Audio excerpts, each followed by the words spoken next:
viewers, welcome to Aathiras Kitchen. இது என்னோட first icing cakeங்க. என்னோட son birthdayக்காக நான் அதை ரெடி பண்ணேன். பீட்ரூட் வச்சு பண்ணியிருக்கேன். இது எப்படி பண்றதுன்னு பார்க்கலாம். அதுக்கு முன்னாடி இத first time எங்க வீடியோ பார்க்கறீங்கன்னா மறக்காம சேனலை subscribe பண்ணுங்க. கூடவே bell icon-ஐயும் click பண்ணுங்க. வாங்க வீடியோக்குள்ள போகலாம். பீட்ரூட் கேக் செய்யறதுக்கு நான் இந்த சைஸ் பீட்ரூட்டை வந்து கழுவி எடுத்துர்க்கேங்க. இதை வந்து நம்ம தோல் சீவிட்டு நல்லா பீசஸா கட் பண்ணி எடுத்துக்கலாம். அதுக்கு நான் பீலர் வச்சு இந்த மாதிரி தோலை ஃபுல்லா ரிமூவ் பண்ணி எடுத்துக்கிறேங்க.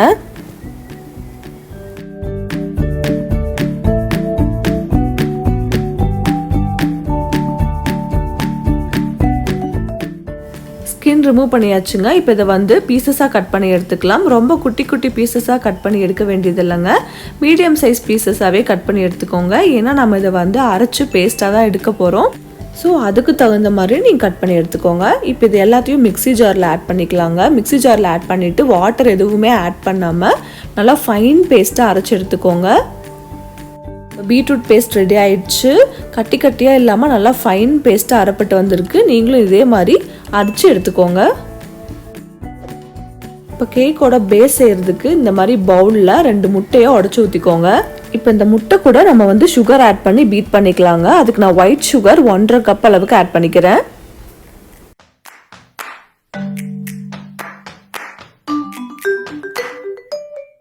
இப்போ இதை வந்து நான் ஹேண்ட் விஸ்க் வச்சு நல்லா பீட் பண்ணி எடுத்துக்க போறேங்க. உங்ககிட்ட மெஷரிங் கப் இல்லாட்டியும் ஏதாவது ஒரு கப் எடுத்துக்கோங்க. அந்த கப்பை மெஷரிங் கப்பா வச்சு அந்த அளவே நீங்க எல்லாமே ஆட் பண்ணிக்கலாங்க. உங்ககிட்ட எலக்ட்ரிக் பீட்டர் இருந்தால் நீங்கள் அதை கூட யூஸ் பண்ணிக்கலாங்க. அப்படி அதுவும் இல்லைன்னா நீங்கள் வந்து ஏதாவது கரண்டி வச்சும் கூட இந்த மாதிரி மிக்ஸ் பண்ணி எடுத்துக்கலாம்.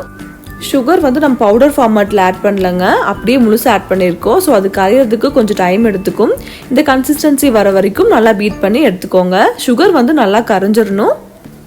இப்போ நான் இது கூட 1 கப் அளவுக்கு கெட்டியான தயிர் ஆட் பண்ணிக்கிறேங்க.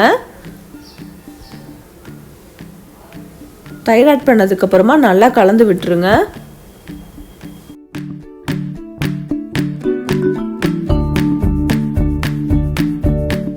இப்போ இது கூட நான் 1/2 கப் அளவுக்கு தேங்காய் எண்ணெய் ஆட் பண்ணிக்கிறேங்க. நீங்கள் வேணும்னா ரீஃபைண்ட் ஆயில் கூட யூஸ் பண்ணிக்கலாம். எனக்கு தேங்காய் எண்ணெயோட ஃப்ளேவர் ரொம்ப பிடிக்கும். ஸோ நான் தேங்காய் எண்ணெய் ஆட் பண்ணிக்கிறேன். அப்படி இல்லாட்டி நீங்கள் பட்டரை உருக்கியும் கூட 1/2 கப் அளவுக்கு ஆட் பண்ணிக்கலாங்க. இப்போ இது எல்லாத்தையும் நல்லா மிக்ஸ் பண்ணி எடுத்துக்கோங்க.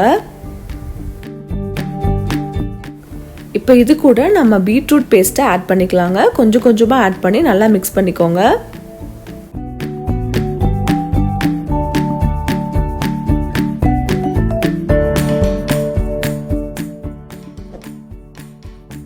கேக் பேட்டர் பார்த்தீங்கன்னா லைட் பிங்க் கலரில் மாறிடுச்சுங்க. பீட் பண்ண லைட் ரெட் கலரில் மாறிடும். சக்கரை நல்லா கரைஞ்சிச்சான்னு செக் பண்ணிவிட்டு இது கூட 1 டீஸ்பூன் அளவுக்கு வினிகர் ஆட் பண்ணிக்கோங்க. கூடவே 1 டீஸ்பூன் அளவுக்கு வனிலா எசன்ஸ் ஆட் பண்ணிக்கோங்க. இதை வந்து நல்லா மிக்ஸ் பண்ணி எடுத்துக்கோங்க. இப்போ வேணும்னா இந்த கேக் பேட்டர் கூட ஒரு 3 to 4 ட்ராப்ஸ் அளவுக்கு ரெட் கலரில் ஃபுட் கலர் ஆட் பண்ணிக்கலாங்க. ரெட் வெல்வெட் கேக் இப்படி தான் செய்வாங்க. பீட்ரூட்டுக்கு பதிலாக ஃபுட் கலர் ஆட் பண்ணி செய்வாங்க. நான் வந்து இன்னைக்கு ரெட் கலர் ஆட் பண்ணாமல் பீட்ரூட் வச்சு செய்கிறேங்க.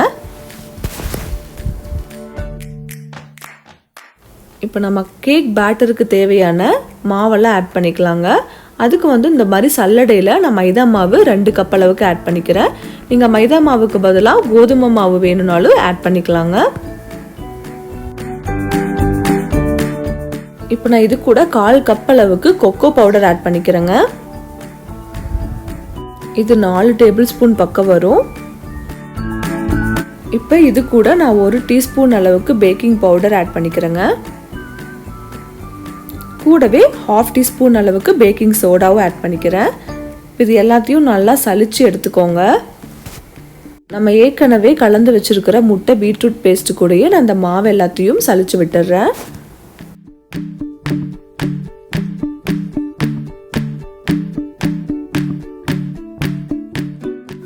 இப்போ மாவு எல்லாமே நான் சலிச்சு எடுத்துட்டேங்க. இப்போ இதை வந்து நான் மிக்ஸ் பண்ணிக்க போகிறேன். ஹேண்ட் விஸ்க் வச்சு ஒரே டைரக்ஷனில் மிக்ஸ் பண்ணிக்கோங்க. கிளாக்வைஸ் டைரக்ஷனில் மிக்ஸ் பண்ணிங்கன்னா அதே கிளாக்வைஸ் டைரக்ஷன்லேயே கடைசி வரைக்கும் மிக்ஸ் பண்ணுங்கள். அப்போ தான் கேக் நல்லா வரும்.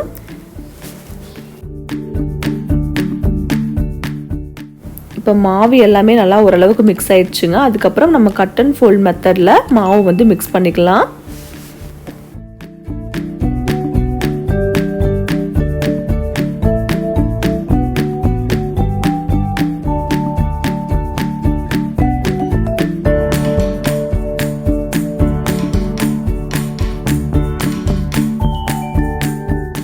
இப்போ நம்மளோட கேக் பேட்டர் சூப்பராக ரெடி ஆயிடுச்சுங்க. நல்லா இந்த கன்சிஸ்டன்சியில் இருக்கிற மாதிரி செக் பண்ணிக்கோங்க. இதை வந்து அடுத்தது நம்ம கேக் டின்னில் ஊற்றி பேக் பண்ணிடலாம். அதுக்கு நான் இந்த மாதிரி ரவுண்ட் சைஸில் கேக் டின் எடுத்திருக்கேன். இதில் கொஞ்சமாக ஆயில் ஊற்றிருக்கேங்க. இந்த ஆயிலை வந்து நீங்கள் ஈவனாக ஸ்ப்ரெட் பண்ணி விட்டுருங்க கேக் டின் ஃபுல்லாக.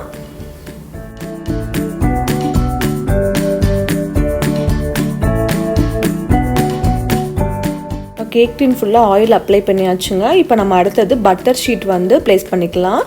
சப்போஸ் உங்ககிட்ட பட்டர் ஷீட் இல்லைன்னா நீங்கள் மாவு வச்சு டஸ்ட் பண்ணி கூட எடுத்துக்கலாங்க. நான் இதுக்கு முன்னாடி பண்ண கேக் வீடியோவில் டஸ்ட் பண்ணி தான் பேக் பண்ணியிருப்பேன். ஸோ அந்த வீடியோவோட லிங்க்கு மேலே டேக்கில் அப்பியர் ஆகும். அதை கிளிக் பண்ணிங்கன்னா மாவு வச்சு எப்படி டஸ்ட் பண்ணி பேக் பண்ணுறதுங்கிறத நீங்கள் செக் பண்ணிக்கலாம். இந்த பட்டர் ஷீட்டுக்கு மேலேயும் கொஞ்சமாக ஆயில் அப்ளை பண்ணிக்கோங்க.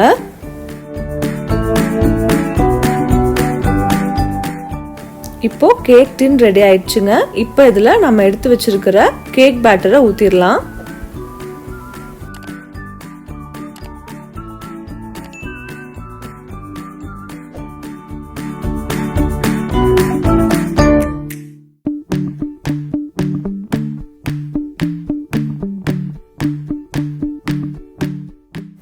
கேக் பேட்டரெல்லாம் ஊற்றுனதுக்கப்புறமா ஃபைனலாக இந்த மாதிரி தட்டி விட்டுக்கோங்க. இப்படி தட்டி விடுறதுனால ஏர் லாக் ஆயிடுச்சுன்னா ரிலீஸ் ஆயிரும்.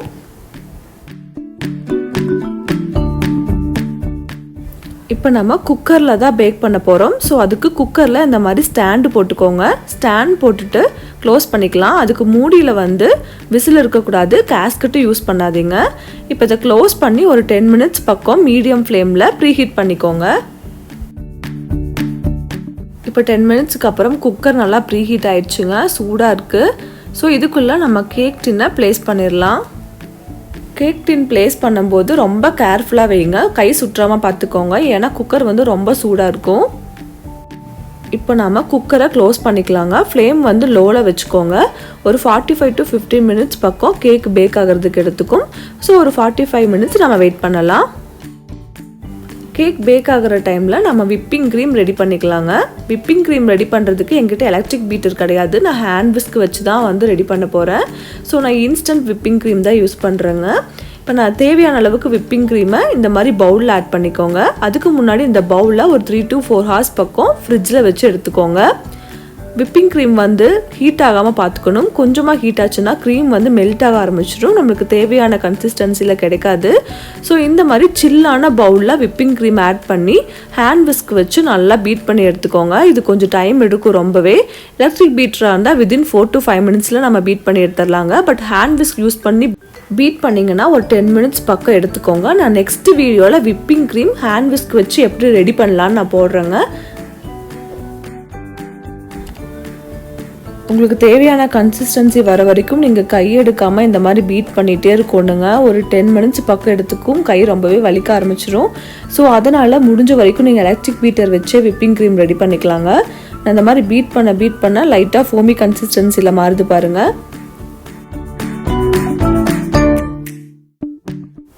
இப்போ நம்மளோட விப்பிங் க்ரீம் சூப்பராக ரெடி ஆயிடுச்சுங்க. ஆஃப்டர் 10 மினிட்ஸ் ஆஃப் ஹார்ட் ஒர்க்குக்கு அப்புறம் இந்த மாதிரி விப்பிங் க்ரீம் ரெடி ஆயிருக்கு. விப்பிங் க்ரீம் வந்து இந்த மாதிரி விஸ்கில் தூக்கி பார்த்தீங்கன்னா கீழே விழுக்கக்கூடாது. ஸோ அதுதான் கரெக்டான கன்சிஸ்டன்சி. அந்த கன்சிஸ்டன்சி வர வரைக்கும் நீங்கள் பீட் பண்ணி எடுத்துகிட்டே இருக்கணுங்க. கேக்கு பேக் ஆயிடுச்சான்னு செக் பண்ணலாங்க. இப்போ ஆல்மோஸ்ட் 50 மினிட்ஸ் பக்கமே ஆயிடுச்சு.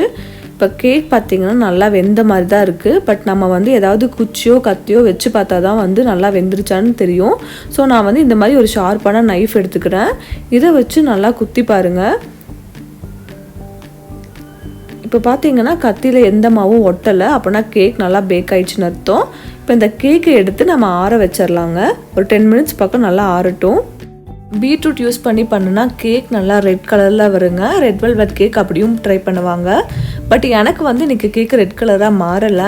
ஒவ்வொரு பீட்ரூட் ஒவ்வொரு மாதிரிங்க. ஒரு சில பீட்ரூட் தான் வந்து நல்லா ரெட்டிஷ் கலராக பேக் ஆகி வரும், ஒரு சில பீட்ரூட் வந்து பர்பிள் கலரில் வரும். ஸோ எனக்கு வந்து லைட் பர்பிள் கலர் மாதிரி வந்திருக்கு, அந்த ரெட் கலர் வரல. இது கூட நீங்கள் வேணும்னா ரெட் ஃபுட் கலர் ஆட் பண்ணிக்கலாங்க. ரெட் ஃபுட் கலர் ஆட் பண்ணிங்கன்னா அது ரெட் வெல்வெட் கேக் மாதிரி ஆயிரும். இப்போ 10 மினிட்ஸ்க்கு அப்புறம் கேக் ஓரளவுக்கு ஆறிடுச்சுங்க. இந்த ஓரங்களையெல்லாம் இந்த மாதிரி நைஃப் வச்சு எடுத்து விட்டுக்கோங்க. அப்போ தான் நம்ம கேக்கை திருப்பி எடுக்கும்போது ஒட்டாமல் வரும். இப்போ நம்ம கேக்கை ஒரு பிளேட்டில் ட்ரான்ஸ்ஃபர் பண்ணிக்கலாங்க. அதுக்கு இந்த மாதிரி ஒரு பிளேட் வச்சு கேக்கை அதில் கவுத்து எடுத்துக்கோங்க. நீங்கள் அவனில் பேக் பண்ணுறதா இருந்தால் 180 டிகிரி செல்சியஸில் 35 to 40 மினிட்ஸில் பேக் பண்ணி எடுத்துக்கலாங்க. ஷீட் ரிமூவ் பண்ணி எடுத்துட்டேன். கேக் பாருங்கள் எவ்வளோ சாஃப்டாக சூப்பராக வெந்து வந்திருக்குன்னு. சைடெல்லாம் பார்த்தீங்கன்னா ஈவனாக இருக்குது, நல்லா ஸ்பாஞ்சியாக இருக்குது பாருங்கள். இப்போது இந்த கேக்கை நம்ம 2 லேயர்ஸாக கட் பண்ணி எடுத்துக்கலாம். இப்போ நான் கேக்கை ஈவனாக 2 லேயராக கட் பண்ணி எடுத்துட்டேங்க. இப்போ நம்ம இதில் விப்பிங் க்ரீம் அப்ளை பண்ணிக்கலாம். கேக்கில் விப்பிங் க்ரீம் அப்ளை பண்ணுறதுக்கு முன்னாடி அதோட கன்சிஸ்டன்சி செக் பண்ணிக்கோங்க. இந்த மாதிரி எடுத்திங்கன்னா கீழே விழுகக்கூடாது. ஸோ இப்போ நம்ம இந்த லேயரில் விப்பிங் க்ரீமை அப்ளை பண்ணிக்கலாம். இப்போ விப்பிங் க்ரீம் அப்ளை பண்ணுறதுக்கு முன்னாடி இந்த லேயரில் நம்ம சுகர் சிரப் வந்து அப்ளை பண்ணிக்கலாங்க. அதுக்கு நான் சுகரை தண்ணியில் கரைச்சி எடுத்திருக்கேன், வேறு ஒன்றும் இல்லை.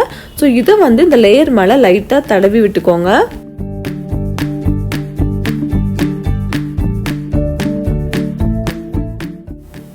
இப்போ இதுக்கு மேலே நம்ம விப்பிங் க்ரீம் அப்ளை பண்ணிக்கலாங்க.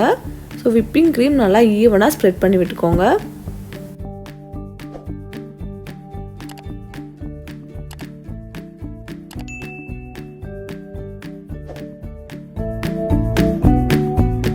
இந்த மாதிரி விப்பிங் க்ரீமை ஈவனாக ஸ்ப்ரெட் பண்ணி எடுத்துக்கோங்க. இப்போ இதுக்கு மேலே நம்ம கேக்கோட அடுத்த லேயரை ப்ளேஸ் பண்ணிடலாங்க.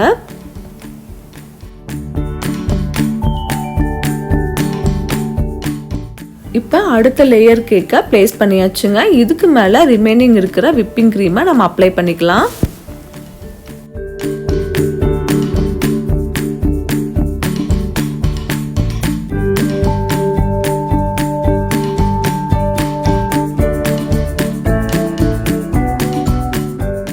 விப்பிங் க்ரீம் நல்லா மேலே ஃபுல்லாக அப்ளை பண்ணிக்கோங்க. அதே மாதிரி ஓரங்கள்லையும் நல்லா அப்ளை பண்ணிக்கோங்க.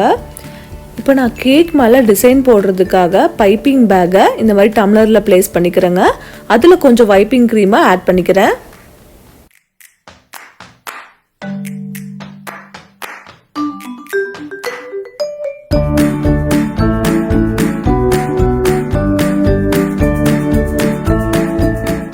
இப்போது விப்பிங் க்ரீமை பைப்பிங் பேக்கில் ஆட் பண்ணியாச்சுங்க. இது நல்லா ஃப்ளோவாக வருதான்னு செக் பண்ணி பார்த்துக்கோங்க. நல்லா ஃப்ளோவாக வருது. கேக்கோட சைடில் கேக் கோம் வச்சு இந்த மாதிரி டிசைன் பண்ணிக்கிறேன்.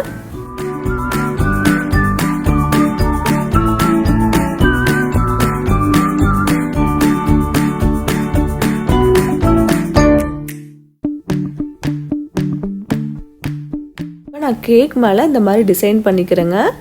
ஃபர்ஸ்ட் டைம் ஐசிங் கேக் செய்கிறேன். ஸோ அதோட எக்ஸ்பீரியன்ஸ் ரொம்பவே டிஃப்ரெண்ட்டாகவும் சூப்பராகவும் இருக்குங்க.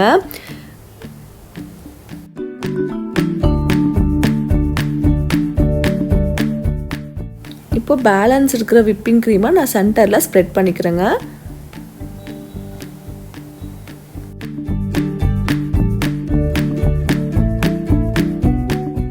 இப்போ இதையும் ஈவனாக ஸ்ப்ரெட் பண்ணிக்கிறேங்க.